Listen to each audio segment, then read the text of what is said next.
सभी को प्रणाम। आत्मा और परमात्मा का मिलन संजो डे 17। आइए मातृशक्ति को हृदय में धारण करें। संकल्प शक्ति, मातृशक्ति अर्थात दिव्य संकल्प। जब मातृशक्ति अंतरात्मा में संकल्प बनकर उभरती है तो वो शिवत्व की प्राप्ति करा देती है, आदि गुरु जगत गुरु से मिला देती है। तो आइए मातृशक्ति से प्रार्थना करें कि ये लेखनी हमारे अंतःकरण में आमूलचूल परिवर्तन करें और गुरुदेव की ये लेखनी विश्वव्यापी हो जाए, जन जन तक जाए और हर किसी को आनंद और परमानंद का अनुभव एहसास हो जाए। इसी भाव से एक गायत्री मंत्र। ओम भूर्भुवः स्वः तत्सवितुर्वरेण्यं भर्गो देवस्य धीमहि धियो यो नः प्रचोदयात्। पिछले स्वाध्याय में गुरुदेव ने हमें समझाया कि एक पक्ष है शारीरिक क्षमता और बौद्धिक क्षमता, और जब ईश्वर ने अपना सबसे सुंदर कृति बनाई मानव जीवन मनुष्य, तो मनुष्य की शारीरिक और बौद्धिक क्षमता इतनी है कि उससे सारी मशीनें हो गई, वैज्ञानिक बन गए हम लोग, वैज्ञानिकरण हो गया और हम आधुनिक युग में आ गए। केवल अभी बौद्धिक क्षमता का उपयोग हुआ था, भावनाओं की तो बात ही नहीं करी।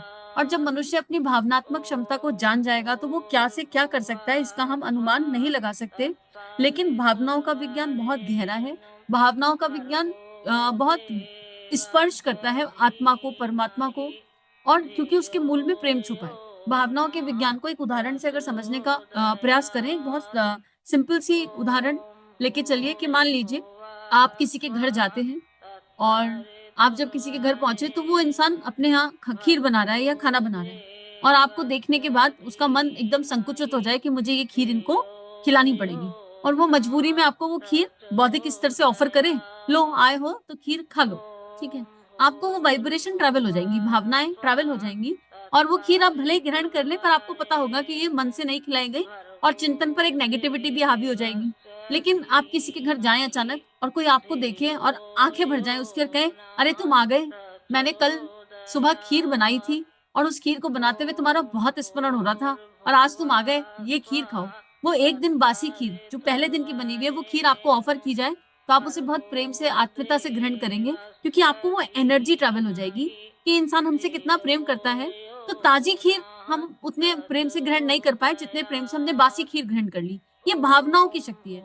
अगर भावनाओं की शक्ति के आधार पर हम इस ब्रह्मांड में परिवर्तन करने का प्रयास करें तो वो सहज है, लेकिन भावनाओं की शक्ति की दिव्यता ये है कि सबसे पहले वो भीतर परिवर्तन करती है। भावनाओं की शक्ति जागृत हो जाए तो परचिंतन हटा देती है। भावनाओं की शक्ति जागृत हो जाए तो श्रेष्ठ परचिंतन टिकाती है, और वो श्रेष्ठ कौन है? हमारा इष्ट।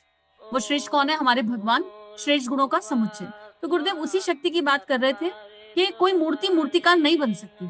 मानव बौद्धिक शक्ति से सब कुछ कर सकता है, लेकिन जो भगवान की श्रेष्ठतम कृति है वो तो श्रेष्ठतम ही रहेगी ना। तो अब हम कितना भी आधुनिकीकरण पे चले जाएं, जब तक हम भावनाओं को स्पर्श नहीं करेंगे दैवीय रूप से, तब तक हम मनुष्य जीवन की सार्थकता को जी नहीं पाएंगे। इसी में गुरुदेव आगे लिख रहे हैं, मूर्तिकार ने इस मूर्ति को बनाने में अपनी कला का अंत कर दिया। ईश्वर कितना महान और अद्भुत है, उसे देखना, जानना हो तो उसकी कलाकृति मानव प्रतिमा को बारीकी से देखा जाए। उसके कण कण से जो सुंदरता, गरिमा टपकती है वह अपने आप में अनुपम है। ऐसा सर्वांगपूर्ण सृजन इस विश्व ब्रह्मांड में अन्यत्र कहीं भी ढूंढे नहीं मिल सकता। ईश्वर का अरमान पूरा हो गया क्या और क्रियाकलाप संपन्न? अब हमारा कर्तव्य आरंभ होता है कि उस कर्तव्य को कलुषित और कलंकित ना करें, सृष्टा की गरिमा को गिरने ना दें, उन अरमानों को चोट ना पहुंचाएं जिन्हें लेकर सृष्टा ने इतनी तीव्र आकांक्षा की और सृजन का कष्ट उठाया। हमें चाहिए कि अपने स्वाभाविक और ईश्वर के सम्मान को समझें और अपना स्तर वैसा रखें जैसा आत्मा और परमात्मा का गौरव गिरने ना पाए, जिससे आत्मा और परमात्मा का गौरव गिरने ना पाए। निकृष्ट गतिविधियां अपनाकर हम अपने को कलंकित नहीं करते, वरन ईश्वर की गरिमा को भी गिराते हैं। हमें प्रतिष्ठित होकर जीना चाहिए, अपनी और अपने सृजिता की प्रतिष्ठा को नष्ट ना होने देना चाहिए। इतनी सुंदर बात बता रहे हैं कि भगवान ने तो अपना काम कर दिया, इस मानव देह का जन्म लिया। हम अपने आप को गुरु की नजरों से देखें। आज तो अगर हम आईना देखते हैं तो हम आईने में ये देखते हैं कि हम कैसे दिख रहे हैं, और हम कैसे दिख रहे हैं जब कह रहे हैं तो हम देह देखते हैं। देह सुंदर दिख रही है, बाल कैसे हैं, नाक कैसी है, आंख कैसी है, हमारा जजमेंटल भी उसी हिसाब से हो गया है। हम जजमेंटल हो जाते हैं अगर आपके सामने कोई इंसान आ जाए जो बहुत काला है, राइट। तो पहले मन में उसके लिए वो प्रेम संवेदना नहीं जगेगी, और कोई बहुत सुंदर देह से दिख जाए तो उसको देखकर आकर्षित हो जाएंगे। अभी तो हम देह के आकर्षण के आधार पर सामने वाले से आकर्षित होते हैं, हम गुणों पर जाते ही नहीं, हम गुण कर्म स्वभाव देखते नहीं। लेकिन फिर भगवान श्री कृष्ण और भगवान राम क्यों पसंद है? वो भी तो काले थे, क्योंकि वहां हमने उनके दिव्य गुणों को देख लिया, उन पर चिंतन कर लिया। तो हमें देह भाव से मुक्त होना है। अभी पीछे सेशन चल रहे थे जब ध्यान के, तो हमने आईने की साधना करी कि एक आईना सामने रख लीजिए, पीछे मंत्र चलाइए, और ये अभ्यास हम सब कर सकते हैं। और आईने में देखते जाइए, देखते जाइए। हर मनुष्य के पास तो यही है, दो आंख, एक नाक, एक होठ, दो कान। क्या है मुझ में ऐसा जो मेरे ईश्वर ने मुझे दिया है? और इस देह के भीतर क्या है? सब कहते हैं भीतर ही प्रकाश है। और अगर भीतर देखने जाओ तो कंकाल दिखता है, खून दिखता है, हड्डी दिखती है। कहाँ है वो प्रकाश? दिखता ही नहीं। उसके लिए कारण शरीर को पर जाना होगा, उसको स्पर्श करना होगा, भावनाओं को स्पर्श करना होगा। अपनी, सबसे पहले अपनी भावनाओं को, जब अपनी स्पर्श हो जाएंगी तो अपनों की हो जाएंगी, क्योंकि उन भावनाओं के मूल में परमेश्वर दिखाई दे जाएगा, ईश्वर दिखाई दे जाएगा। इसलिए गुरुदेव कह रहे हैं कि अपने आत्म तत्व को देखिए। दर्पण साधना बड़ी सुंदर साधना है, अगर हम उसे करने का प्रयास करें, और धीरे धीरे हमारा आवरण से मोह हट जाएगा। हम इस देह के मोह में इतना आसक्त हो गए हैं कि इस देह से मोह हट जाएगा, और फिर हमें वो परम तत्व नजर आ जाएगा। तो वही गुरुदेव बता रहे हैं कि ईश्वर ने अपना सारा काम कर दिया, और अब हमें अपना काम करना है। अब सोचिए, हमारी संतान, जिसे हम हमारी मानते हैं, हालांकि जो हमारी है नहीं, भगवान की अमानत के रूप में हमें मिली है, ठीक है, हम उससे कितनी आशा और अपेक्षा करते हैं। जब वो संतान थोड़ा सा इधर उधर हो जाए तो हम कितना घबरा जाते हैं, अरे ये भविष्य में क्या करेगा, पता नहीं इसका क्या होगा। हम टेम्परेरी है, संतान टेम्परेरी है, परमानेंट जो है, लेकिन उसे परमानेंट मान के घबरा जाते हैं।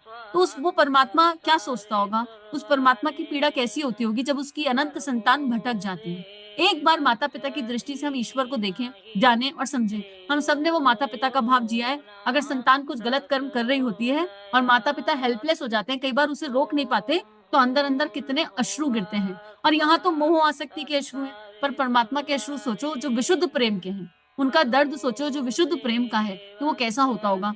इसलिए अपने एक एक एक्शन को जांचना पड़ेगा कि हम कब क्या कर रहे हैं, कौन कौन से भाव भीतर उदय हो रहे हैं, क्या ये भाव आने योग्य है या नहीं है। एक एक चीज पर जांच पड़ताल करनी पड़ेगी। और इसलिए गुरुदेव बार बार चौकीदारी करने के लिए कहते हैं कि अपनी भावनाओं की चौकीदारी जिसने कर ली, उसने जीवन जी लिया, उसने जीवन जीने की कला आ गई। इसी में गुरुदेव आगे लिख रहे हैं, अपनी प्रतिकृति मनुष्य के रूप में बनाने का, उसमें अपनी समस्त कला को समाविष्ट करने का ईश्वरीय प्रयोजन यह रहा है कि उसे ऐसे साथी और सहायक प्राप्त हो सके जो उसकी सृष्टि को सुरम्य एवं सुविकसित बनाने में उसका हाथ बटाएं। सहायकों की इच्छा करना उचित भी है और स्वाभाविक भी है। सरकारी तंत्र अधिकारी कर्मचारियों की सहायता से चलता है। अकेला शासक सुविस्तृत शासन तंत्र की व्यवस्था कैसे चलाए? कल कारखानों में एकाकी मालिक सब काम कहाँ करता है? कारीगरों और श्रमिकों की सहायता से ही उस संस्थान की गतिविधियां चलती हैं। ईश्वर के इतने बड़े राज्य में असंख्य प्रकार के क्रियाकलापों के संचालन में यदि साथी सहायक की, अधिकारी कर्मचारी की आवश्यकता समझी गई है, तो यह उसका औचित्य भी है। ईश्वर की सर्वोत्तम कलाकृति दर्शाने भर के लिए मनुष्य का सृजन नहीं हुआ, वरन उसे इसलिए भी साधन संपन्न सत्ता के रूप में विनिर्मित किया गया कि वह इस सृष्टि को सुरभित, सुव्यवस्थित, सुंदर और समुन्नत बनाने में बढ़ चढ़कर योगदान प्रस्तुत करे।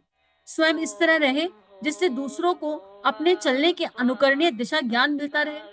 उसका कर्तव्य ऐसा हो जिससे अव्यवस्था को व्यवस्था में, उच्च श्रृंखलता को शालीनता में, निकृष्टता को उत्कृष्टता में, कुरूपता को सुंदरता में परिणत किया जा सकना संभव हो। कितनी सुंदर बात गुरुदेव लिख रहे हैं।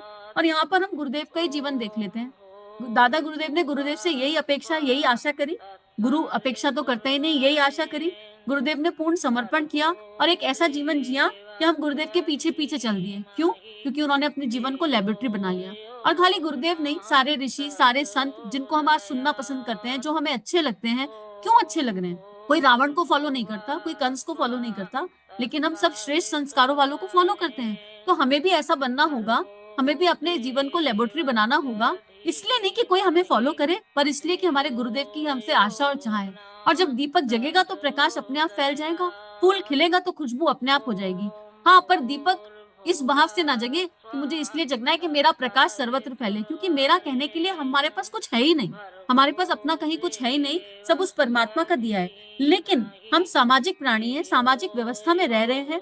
और जब घर को चलाने के लिए भी कितने सारे लोगों की जरूरत है। आप देख लो ना, कोरोना में हमने देख लिया। और ये बात बार बार आती है कि घर भी चल रहा है तो सफाई वाले भैया आके कचरा लेकर जाते हैं, दूध वाले भैया आके दूध देते हैं, प्रेस वाला आता है वो अपना काम करता है, घर की व्यवस्था भी चल रही है, तो उसमें कितने सारे लोग योगदान कर रहे हैं।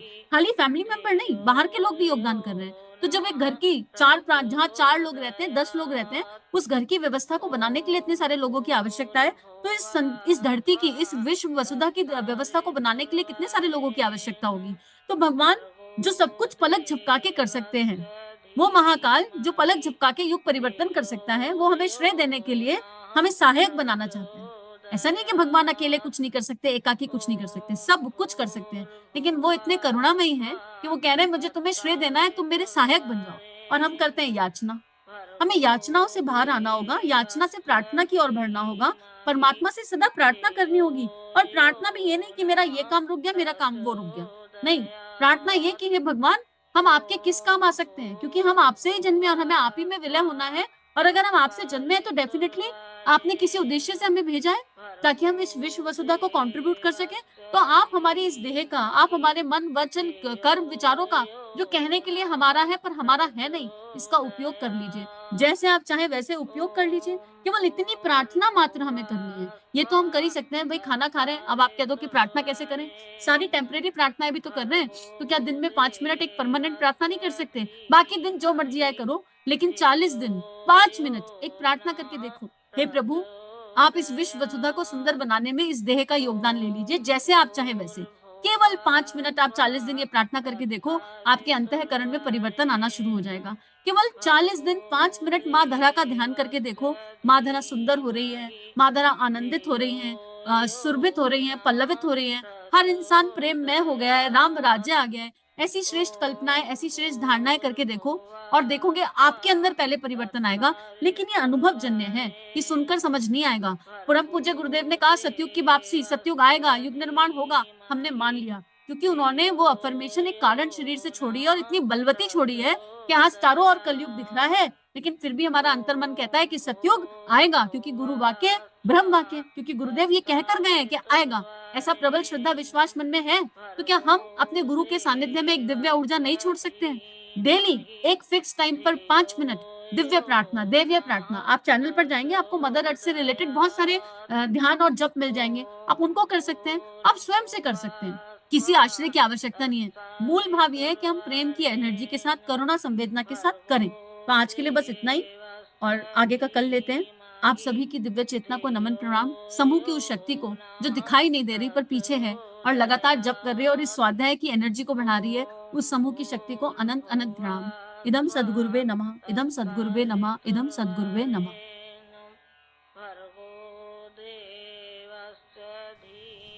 हमारे YouTube चैनल को सब्सक्राइब कीजिए और बेल आइकन पर क्लिक कीजिए, ताकि आने वाली सभी वीडियो की नोटिफिकेशन आपको मिलती रहे। आप सभी को बहुत बहुत थैंक यू।